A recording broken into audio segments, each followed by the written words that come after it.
모두 가족 여러분, 오늘은 금요일입니다.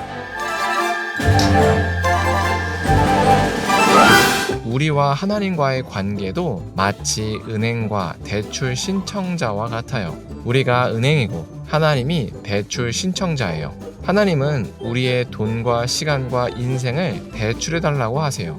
그러면 우리는 고민하죠. 이걸 하나님께 맡겨도 될까? 안전할까? 라고 고민하죠. 그래서 조금 빌려드리고 하나님께서 잘 지켜주시면 안전하다고 느껴요. 이렇게 하나님은 우리에게 믿음의 증표들을 주십니다. 그러다 가끔 우리가 환난을 겪으면 믿음의 증표뿐만 아니라 하나님의 존재 자체도 의심할 때가 있어요. 이럴 때는 어떻게 해야 할지를 오늘 본문이 말해줍니다. 그래서 오늘 묵상을 잘 들어보시면 믿음이 흔들릴 때 어떻게 해야 하는지를 아실 수 있을 거예요.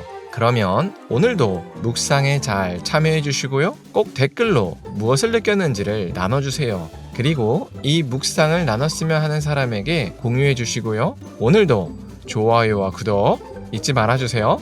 아셨죠? 그러면 오늘 본문인 사무엘하 8장 듣고 올게요. 제8장.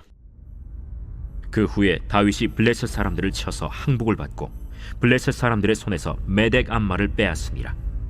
다윗이 또 모압을 쳐서 그들로 땅에 엎드리게 하고 줄로 재어 그 2줄 길이의 사람은 죽이고 1줄 길이의 사람은 살리니 모압 사람들이 다윗의 종들이 되어 조공을 드리니라.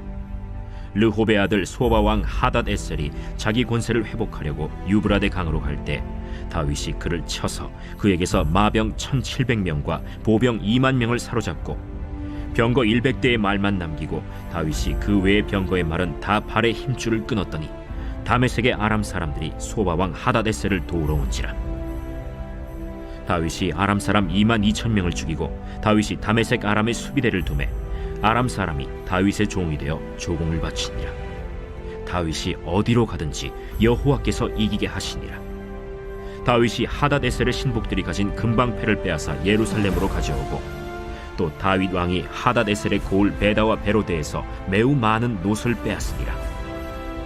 하맛 왕 도이가 다윗이 하닷 에셀의 온 군대를 쳐서 무찔렀다 함을 듣고 도이가 그의 아들 요람을 보내 다윗 왕에게 문안하고 축복하게 하니 이는 하닷 에셀이 도이와 더불어 전쟁이 있던 터에 다윗이 하닷 에셀을 쳐서 무찌름이라. 요람이 은그릇과 금그릇과 놋그릇을 가지고 온지라. 다윗 왕이 그것도 여호와께 드리되 그가 정복한 모든 나라에서 얻은 은금 곧 아람과 모압과 암몬 자손과 블레셋 사람과 아말렉에게서 얻은 것들과 소바 왕 르홉의 아들 하닷 에셀에게서 노력한 것과 같이 드리니라.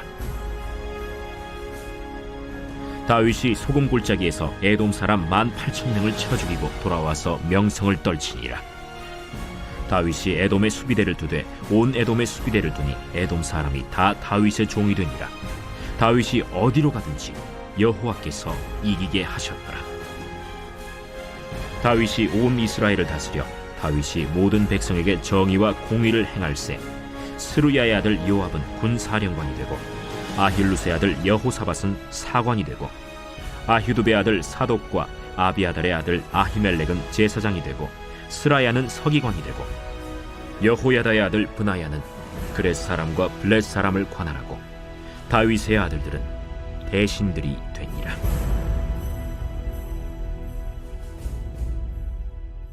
사무엘하 7장에서 하나님은 다윗에게 영원한 약속을 주십니다. 그 약속은 다윗의 왕조가 영원하리라는 약속입니다. 그러나 다윗의 왕조가 영원할 것이라는 약속은 사실 다윗이 살아서 확인할 수 있는 약속은 아니었습니다. 그래서 다윗에게는 믿음의 증표가 필요했습니다. 그래서 하나님은 다윗이 확인할 수 있는 믿음의 증표를 주셨습니다.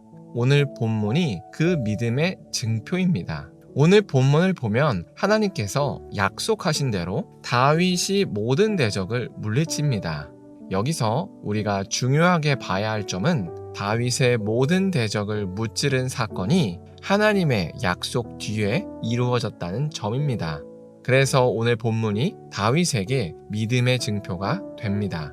이 믿음의 증표를 통해서 다윗은 영원한 왕조에 대한 약속도 이루어질 거라고 여겼을 겁니다. 그런데 막상 다윗의 삶을 보면 영원한 왕조에 대한 약속이 파기된 게 아닐까 하는 의심이 들 만한 사건들이 나옵니다. 다윗의 아들들의 반역 사건입니다. 압살롬이 그랬고 말년에는 아도니아가 그랬습니다. 아마도 다윗은 그럴 때마다 모든 대적을 무찌르게 해주셨던 하나님의 성취를 바라봤을 겁니다. 그러면서 지금 당장은 곧 모든 게 끝날 것 같이 보이지만 결국에는 하나님께서 약속하신 대로 끝날 거라고 믿었을 겁니다. 그리고 결국 다윗의 왕조는 예수님으로 이어지며 영원한 왕조에 대한 약속이 성취됩니다. 이처럼 하나님은 우리에게 먼 미래의 결과만 약속하십니다. 그리고 그 과정은 약속하지 않으시죠. 그래서 우리는 그 과정에서 믿음을 잃을 때가 많습니다.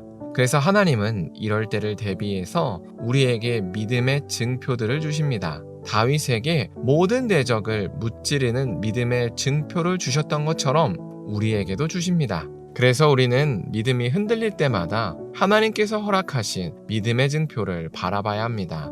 왜냐하면 믿음의 증표는 부인할 수 없는 사실이기 때문입니다. 하나님의 약속은 눈에 보이지 않습니다. 하나님도 그렇습니다.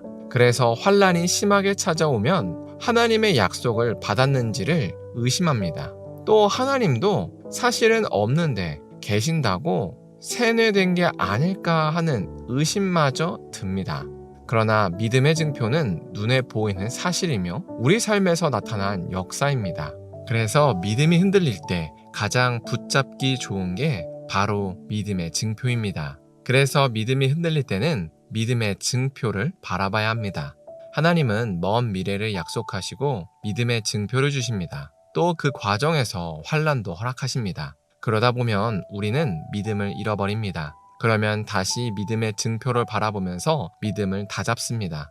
이게 신앙생활입니다. 우리는 믿음을 갖는 순간부터 천국 가는 그날까지 이것을 반복합니다. 하나님께서 우리에게 이런 과정을 허락하신 이유는 이 방법이 믿음을 키우는 유일한 방법이기 때문입니다.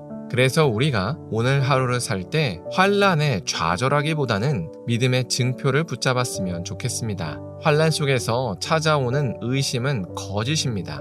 하지만 과거에 우리에게 주셨던 믿음의 증표는 사실입니다. 그러므로 우리는 의심이라는 거짓을 뿌리치고 사실인 믿음의 증표를 붙잡아야 합니다. 그래서 오늘 고난이 밀려올지라도 믿음의 증표를 붙들고 승리하셨으면 좋겠습니다. 기도하겠습니다. 사랑의 하나님, 다윗에게 믿음의 증표를 주셨던 것처럼 우리에게도 믿음의 증표를 주셔서 감사합니다. 때로는 환란으로 믿음을 잃을 때가 있습니다. 하나님의 존재도 의심할 때가 있습니다. 그러나 하나님, 그럴 때마다 하나님께서 보여주셨던 믿음의 증표에 집중하기를 원합니다. 그래서 하나님에 대한 믿음을 잃지 않기를 원합니다. 하나님, 우리에게 이런 은혜를 허락해 주시옵소서. 그래서 우리가 이 시기를 다 지나갔을 때 하나님께서 모든 걸 하셨다고 고백할 수 있게 하여 주시옵소서. 예수님의 이름으로 기도합니다. 아멘.